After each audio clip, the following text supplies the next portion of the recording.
aniga magacayga waxaa la yidhaahaa cabdiwaaxid cabdullaahi warsame waxaan ahay nin abukaata ah oo ku nool dalka Mareykanka dalkana muddo ka soo shaqeeyay waqtiyadii dawladdii hore 90-gii burburtay ay jirtay. oday Soomaaliyeed baan ahay marka u horeysa, oday reer galguduud aan ahay, oday reer Dhuusamareebeed aan ahay, oday reer Xamar aan ahay, oday waxaan ahay qurbaha ku nool. haddii qabiil ahaan hadda la yiraahana anu waxaan ka soo jeedaa qabiilka Mareexaanka la yiraaho. dadkii Soomaaliyeed oo hadda bil Ramadaanna ku jira dhaqaalaad yari iyo xilli abaareedna ku jira in hadda ciidamadii dalka ay magaaladii Muqdisho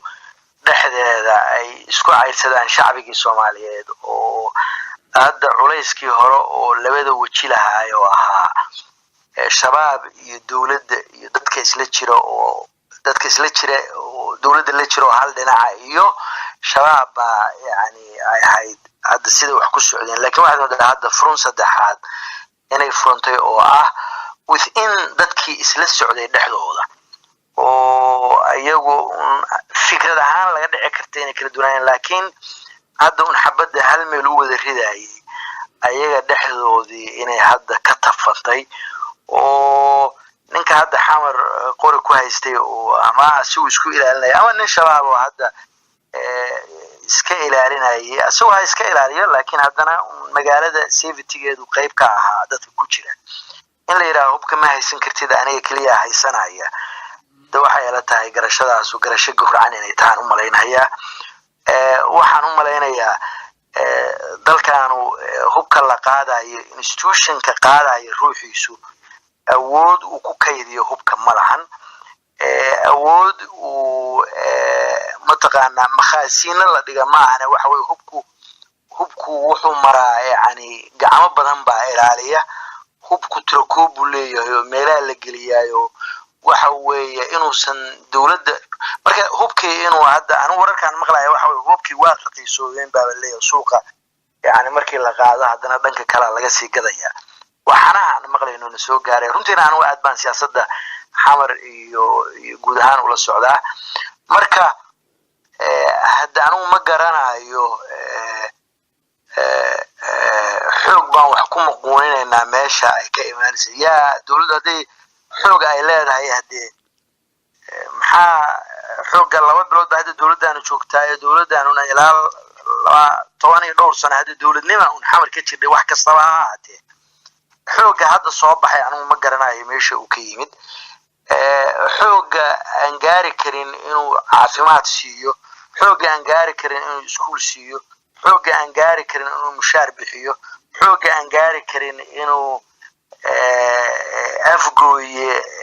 calanka halkaa ka taagan shabaabka ah oo labada ciidan isu jeedaan aan waxba ka qaban karin oo halkaan la imaanaya ma garanayo runtii waxa uu ku fadhiyo. waa fikrad lagu degdegay, waa fikrad aan u maleynayo inay tahay anu runtii shaki aan ka qabo in dawladnimada la rabo in lagu sii burburiyo oo intii yareedo hadda iftiinka hay'adu jirtay. maxaa yeelay dawladdu waa dadka, haddii dadkii ishiinsanayay hadda ay kala shakiyaanna u maleyn maayo inay wax sii socon karaan. marka anu waxaan qabaa hubka dhigiddu qof walba waa rabaa, laakiin hadda hubka yaa loo dhiibaya hubka dawladda isku raacsan yahay horta ma jirtaa. waxaan dhoodhoob weeye oo hadda ciidamada Amisom oo jooga iyo hadda fundinkaas lacagaha laga helay nimankan ajnabiga ah iyo donoriska iyo inagu jiritaan ahaan u jiraa. labadaas haday meesha ka baxaan square one-kii baan ku noqonaynaa. marka anu waxaan u maleynayaa inay safety-ga Amisom hadda ugu jirin sidaas hadda dawladdu imkaaniyaadka ay qaadatay.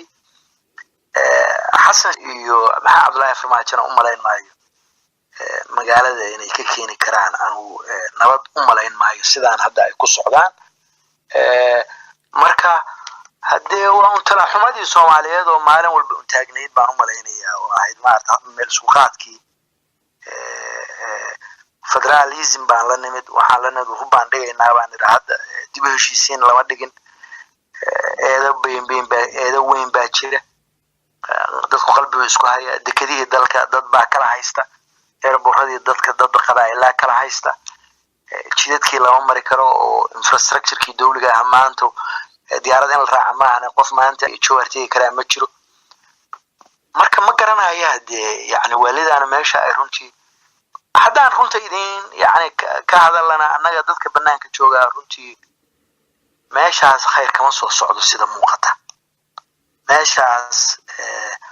runtii khayr kama soo socoto talaabadan la qaaday marka dad baa la dilayaa marka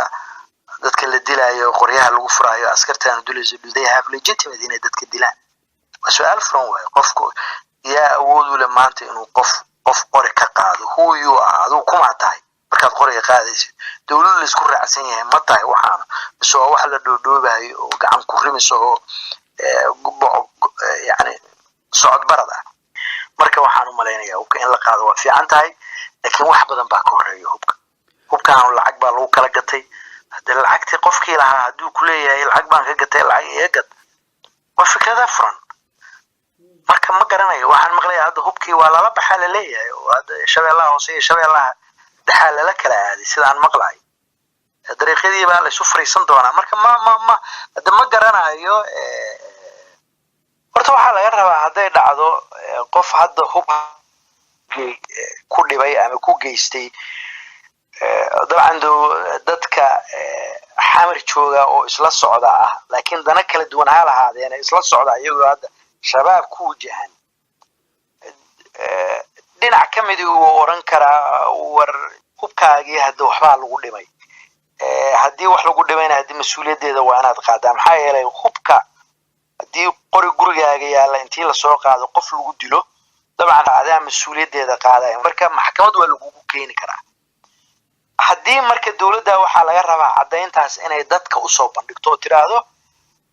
x and y hubkii ay haysteen baa wax lagu dhacay wax lagu dilay halkaan yimid laakiin qofku hadduu bakhaar ama iskaga jiro ama meel iska yaalo oo soo waxba dhimin oo dadkaas cadawgaas guud oo shabaabka loo haysto sabab qofkaas markaas loo aada ma ahayn oo aduuba ku caawinaya adiga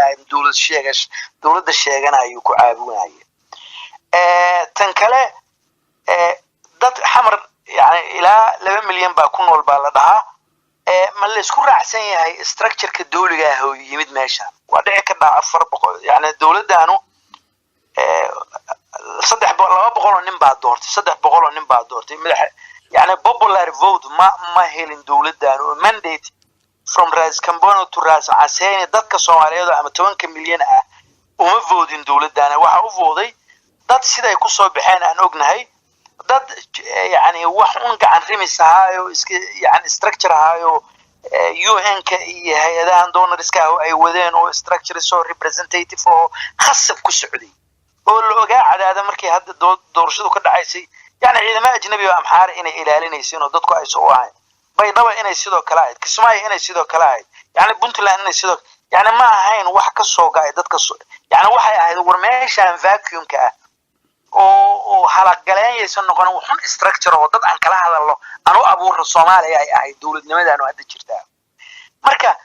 taas hadaad marka adigu sii durugsatid oo waxaas dhoobka tiraahdo maya anigu popular vote baan haystaayo shacbiga Soomaaliyeed baa idmaday inaan hubka qaado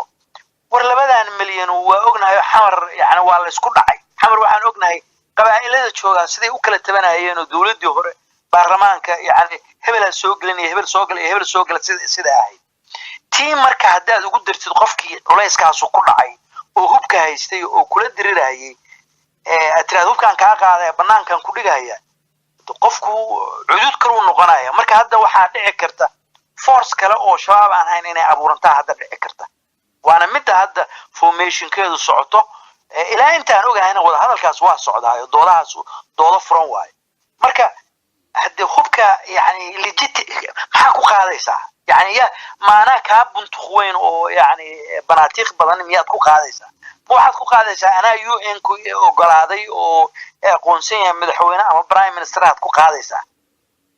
yani maxaa marjac u ah sharciyada waxaan aad ku qaadaysid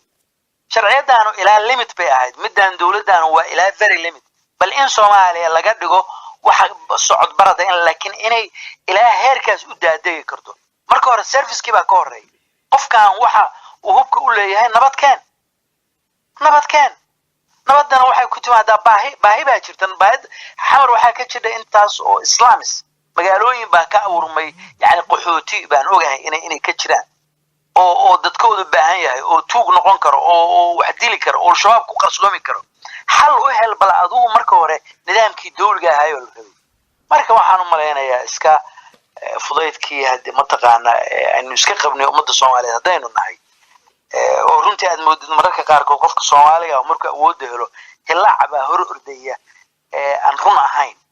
hilaacaas marka mid walba fishil Xasan Sheekh uu ku dhacay Shariif uu ku dhacay Abdullahi Yusuf uu ku dhacay Cabdiqaasim uu ku dhacay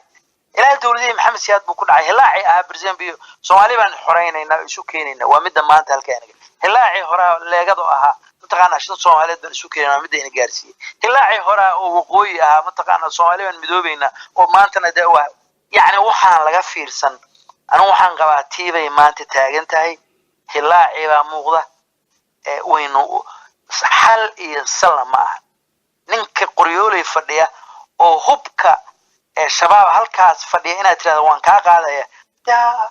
dadka adigu markaa qofka xira u abuur dawladda waa in dadka xira dadka gelisaa tiraahda ana qorayna siina ama qof kasto Soomaaliya laba askari la siiya qof kasto askari oo xamar jooga 2 milyan waa in laba askari la siiya hubkan ayagu ay dhiibaan oo ilaalisa qof kasta awood ma loo leeyahay marka taas dawladdu inay dhacdo marka waxaan u maleynayaa anigu waxaan qabaa hiraab halala hadlo si degan haloola hadlo halala fariisto culayska hadda ayagu saaran yahay ama ayaga deegaanka u badan dadkaas hadda mataqaana qabiilka hiraab loo dhiro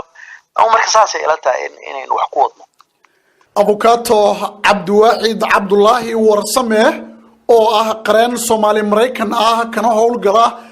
xafiiska qareenada gobolka Ohio ee wadanka Mareykanka ah oo isaga oo Ohio jooga qadka telefoonka igu waramayay